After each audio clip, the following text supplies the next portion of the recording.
So during my time in Japan, democracy was very much on my mind. And philosophers and historians of the past have described democracy as something that you can physically see and feel. And as I was walking through the streets of Tokyo, I really did feel like I was walking in a true democratic society, but in a little bit of a different sense than what I see in the United States. Japan has had a long and complicated history with democracy.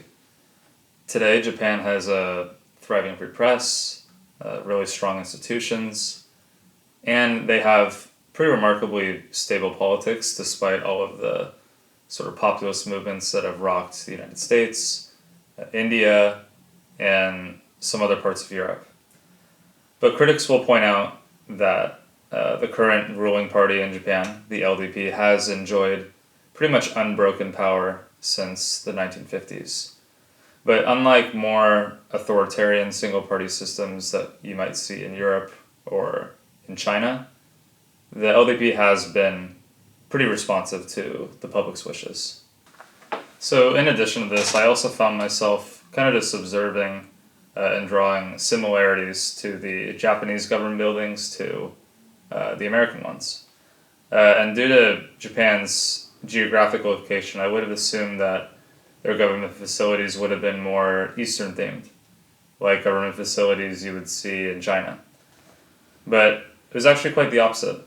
When I was walking around the area near the Diet and the Imperial Palace, it almost felt as if I was walking through Washington, D.C. or New York City, not Tokyo.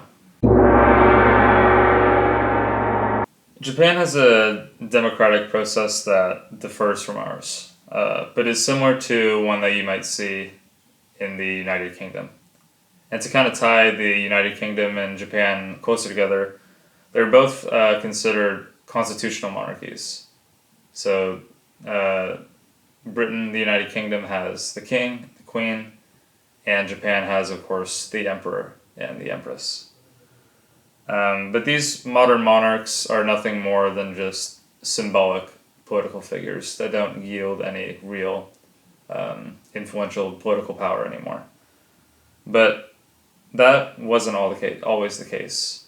During the Second World War, Emperor Hirohito had a significant amount of political influence, but his power was still pretty ambiguous as it was pretty evenly divided between elder statesmen in Japan and, of course, the prime minister.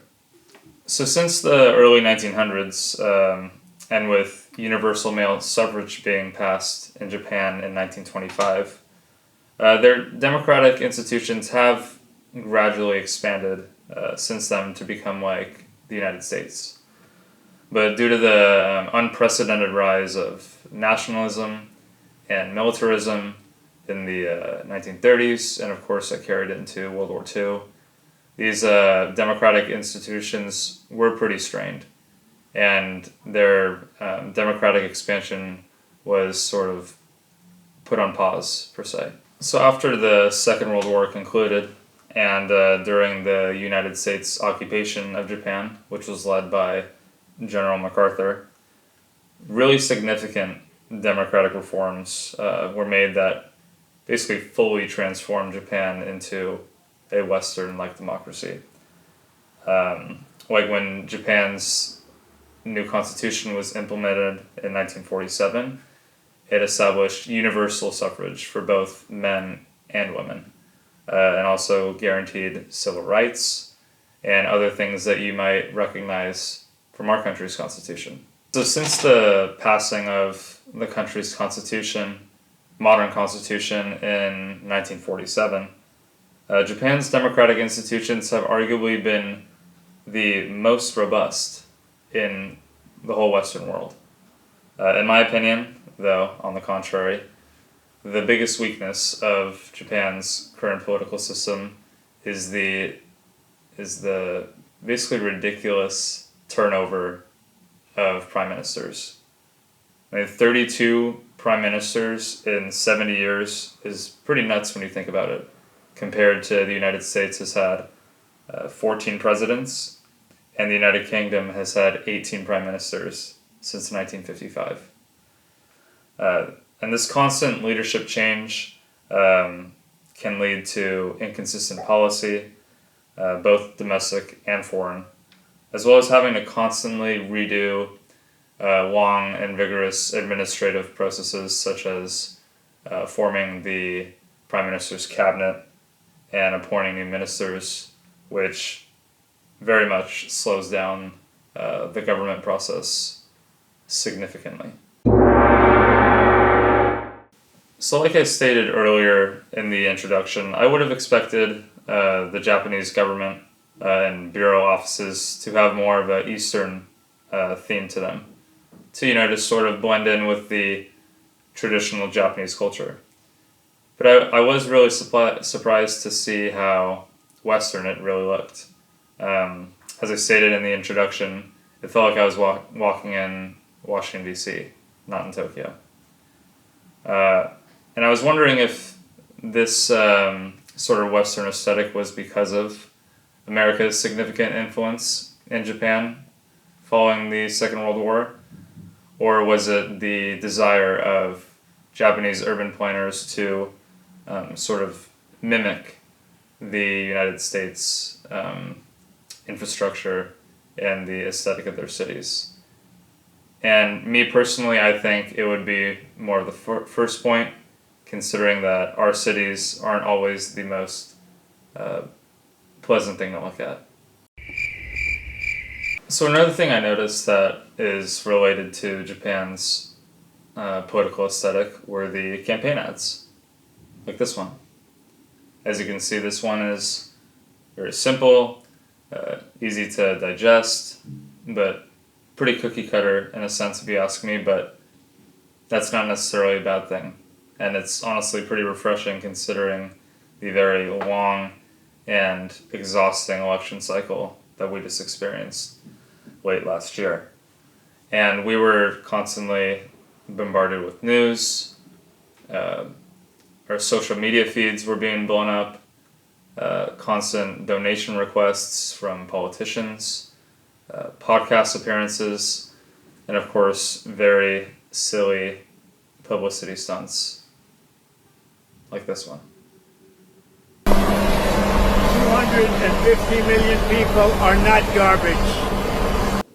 So of course the flagship building of Japanese democracy is the National Diet Building, which is located in central Tokyo. Foreign counterparts to this building would be the U.S. Capitol Building in Washington, D.C., of course, or the Palace of Westminster, which is located in London. When you compare the Palace of Westminster to the Japanese Diet Building, they essentially look nothing alike. But when you compare the U.S. Capitol to the Diet Building, it looks fairly similar. Both have this large dome structure that sits in the middle, which evenly separates both house chambers. But the main difference between the two is that the Japanese building seems a little more dystopian, like something you might see out of a movie like The Hunger Games or something. And the U.S. Capitol seems a little bit more traditionally like Greek themed, with the big columns and the all-white aesthetic. Some classmates and I decided to see the building for ourselves, and somehow we managed to get a tour of the building, which was an amazing experience. We got to go inside the House of Councilors, as well as see the main lobby. We saw the Emperor's Room, which is where he rests until it's time for him to oversee the parliamentary session. And the halls, which are just surrounded by all of these high-ranking government officials' offices. And the whole time I was inside, I couldn't help but think about all of the amazing history that's happened in this building. From important legislation that's passed, memorable speeches that prime ministers have given to the parliament, and even some very enthusiastic protests that happened right outside the building. So overall, for me, Japan was a truly fascinating experience. It was really neat to see all of the similarities and the differences between our culture and theirs. And we also got to meet some pretty amazing people along the way. But I will close with this. Politically speaking, I am a little bit jealous of the political scene in Japan. I think they do a very amazing job at keeping politics secular to personal relationships, which of course is very much a problem here in the United States with our increasing polarization.